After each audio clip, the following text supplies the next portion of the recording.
Hi friends, எல்லோரும் எப்படி இருக்கீங்க? போன வீடியோவில் எனக்கு நல்ல கமெண்ட் பண்ணி என்னை நல்லா சப்போர்ட் பண்ணிங்க.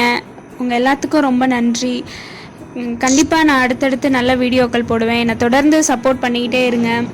மறக்காமல் நம்ம சேனலை சப்ஸ்கிரைப் பண்ணிக்கோங்க. சரி வாங்க ஃப்ரெண்ட்ஸ், இப்போ வீடியோக்குள்ளே போகலாமா? இன்றைக்கி நம்ம ஜம்கியை தான் பார்க்க போகிறோம். ஜம்கி எப்படி செய்யலாம் அப்படின்னு ஒரு வித்தியாசமான ஒரு முறையில் நான் செஞ்சு காட்டுறேன். இதுக்கு நான் நம்ம க்ரீன் டீ இருக்கு இல்லையா, அந்த க்ரீன் டீ தூள் பாக்கெட்டை நான் எடுத்திருக்கேன். அதில் உள்ள டீ தூளை எடுத்துகிட்டு ரிமூவ் பண்ணிவிட்டு அந்த வெறும் ஒயிட் கலரில் டிஷ்யூ பேப்பர் மாதிரி இருக்க அந்த பேப்பரை மட்டும் நான் எடுத்திருக்கேன். அதை இப்போ கட் பண்ணி எடுத்துக்கலாம். மெதுவாக பார்த்து கட் பண்ணணும். நீங்கள் கையில் பிரிக்கிறேன் அப்படிங்கிற பேரில் அது கிழிஞ்சிரும். இது டிஷ்யூ பேப்பரை விட ரொம்ப சாஃப்டான கிளாத்து, அதனால் நீங்கள் கத்திரிக்கோல்லையே கட் பண்ணுங்கள். இப்போ நான் ஜம்கி பேஸ் எடுத்திருக்கேன். அந்த ஜம்கி பேஸில் ஃபுல்லாக என்ன பண்ணுறேன், ஃபெவிகால் தடவி வைக்க போகிறேன். உள் சைடு ஃபுல்லாக வைக்கணும்னு அவசியம் இல்லை. அந்த பார்டரில் மட்டும் வச்சுக்கிட்டா போதும். நம்ம உள் சைடு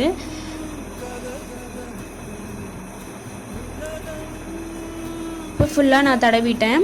தடவினதுக்கப்புறம் என்ன பண்ணுறேன், அந்த ஒயிட் பேப்பரை எடுத்து அந்த ஜம்கி மேலே வச்சு அப்படியே ப்ரெஸ் பண்ணி விட்டுறேன். நான் எப்படி ப்ரெஸ் பண்ணுறேனோ அதே மாதிரியே நீங்களும் பொறுமையாக பார்த்து ப்ரெஸ் பண்ணுங்கள். நிறைய கம் வெளியில் வரும்.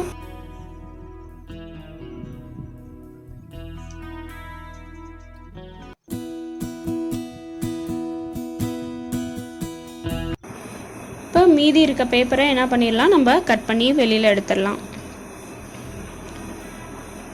இதே மாதிரியே இன்னொன்று நீங்கள் செஞ்சு வச்சுக்கோங்க. மீதி இருக்க பேப்பரில் இதே மாதிரியே ஒட்டி வச்சுக்கோங்க. இது கொஞ்சம் நேரம் காயட்டும்.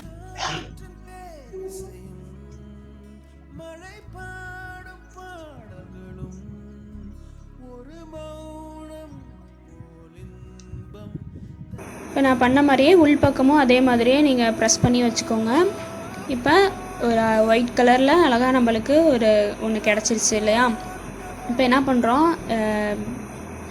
கிளிட்டர் யூஸ் பண்ணியிருக்கேன். இப்போ நான் ப்ளூ கலர் கிளிட்டர் யூஸ் பண்ணியிருக்கேன். இது இப்போ உங்களுக்கு கிளிட்டர் கிடைக்கல அப்படின்னா நீங்கள் என்ன பண்ணுறீங்க, இந்த பேப்பர் மேலேயே கொஞ்சம் கம் தடவி என்ன பண்ணுறீங்க, நம்ம ஜிகினா இருக்கு இல்லையா, உங்களுக்கு என்ன கலர் பிடிச்சிருக்கோ அந்த கலரில் நீங்கள் என்ன பண்ணிக்கலாம், அந்த ஜிகினாவை மேலே தூவிட்டுக்கலாம். சரியா?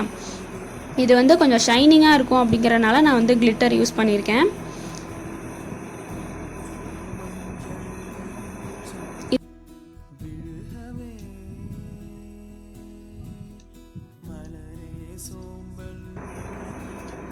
இதே மாதிரியே எல்லா இடமும் பரவுற மாதிரி தடவிக்கோங்க. ஃபுல்லாக கொஞ்சம் திக்காகவே தெரிகிற மாதிரி நீங்கள் தடவிக்கலாம்.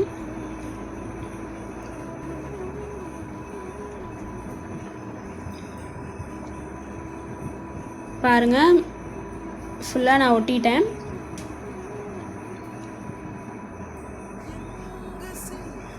நீங்கள் ஒட்டும் போது கவனமாக ஒட்டுங்க. ஏதாவது எல்லா இடமும் ஜிகினா இருக்க மாதிரி ஒட்டுங்க. எந்த இடமும் கேப் இல்லாமல் ஒயிட் கலரில் தெரியாத மாதிரி எல்லா இடத்தையும் ஒட்டியாச்சு. இப்போ எல்லா இடமும் நான் ஒட்டியிருக்கேன். இப்போ அங்கங்கே நம்மளுக்கு ஒயிட் தெரியுது இல்லையா, நம்மளுக்கு காஞ்சோன்னே கொஞ்சம் திக்காகவே நம்மளுக்கு கிடைக்கும்.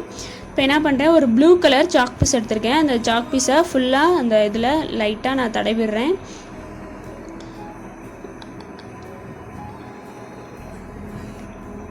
அந்த சாக் பீஸால் நம்ம அந்த பேப்பர் தேய்க்கும் போது காஞ்சிருக்கனால நம்மளுக்கு அந்த பேப்பர் வெளியில் வராது. இதுவே கம்மோட நம்ம ஈரத்தோடு தேய்ச்சோம் அப்படின்னா கண்டிப்பாக அந்த பேப்பர் வெளியில் கிழிஞ்சிக்கிட்டு வந்துடும்.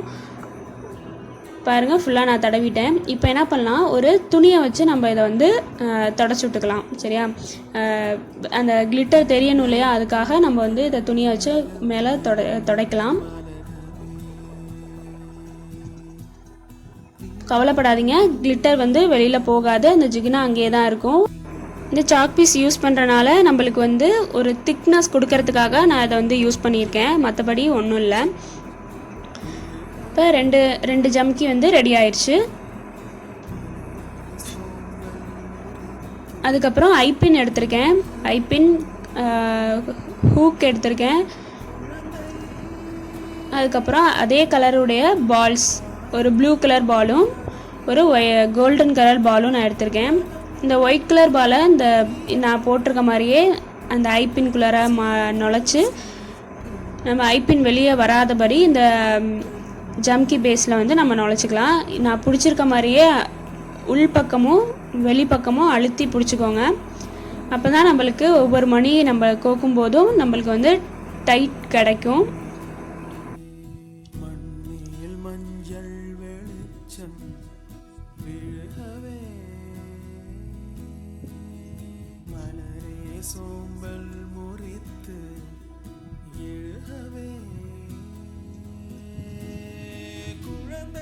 இப்போ என்ன பண்ணலாம், இந்த கட்டரை யூஸ் பண்ணி நம்ம வந்து ஒரு ஹோல் ரெடி பண்ணுவோம்.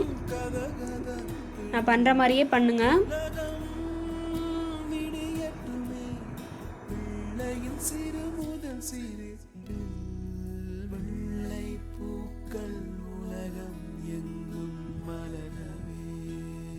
இப்போ நான் வளைச்சுட்டதுக்கப்புறம் எனக்கு வந்து இந்த ஹோல் வந்து பெருசாக இருக்க மாதிரி இருக்குது, ஓகேவா? அதனால் நான் என்ன பண்ணியிருக்கேன், அந்த கம்பியை வந்து கொஞ்சம் கட் பண்ணி விட்டுக்கிறேன். எனக்கு வந்து ஹோல் சின்னதாக இருந்தால் தான் பிடிக்கும், அதனால் வந்து நான் வந்து அதை கட் பண்ணி விட்டுறேன். இப்போ அந்த ஹூக்கை வந்து இந்த ஹோலில் மாட்டி நம்ம கட்டிங் பிளேயரால் ப்ரெஸ் பண்ணிக்கலாம். அவ்வளோதாங்க. நம்மளுக்கு தேவையான ஜம்கி, அழகான ஜம்கி நம்மளுக்கு இப்போ கிடச்சிருச்சு.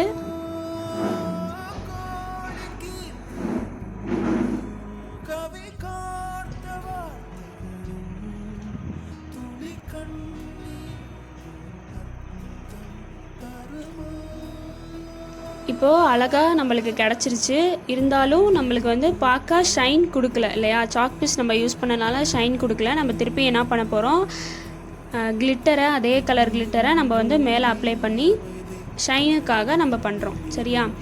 சாக் பீஸ் எதுக்கு பண்ணுறோம் அப்படின்னா, நம்மளுக்கு வந்து திக்னஸ் கொடுக்கணும் அப்படிங்கிறதுக்காக நம்ம பண்ணுறோம். திருப்பியும் சாக் பீஸ் தடவுனதுக்கப்புறம் மேலே கிளிட்டர் தடவுறோம் ஷைனிங்காக. இப்போ இந்த கிளிட்டர் காஞ்சோன்னு பார்த்தீங்க அப்படின்னா உங்களுக்கு ஷைனாகவும் இருக்கும், பிரைட்டாகவும் உங்களுக்கு தெரியும்.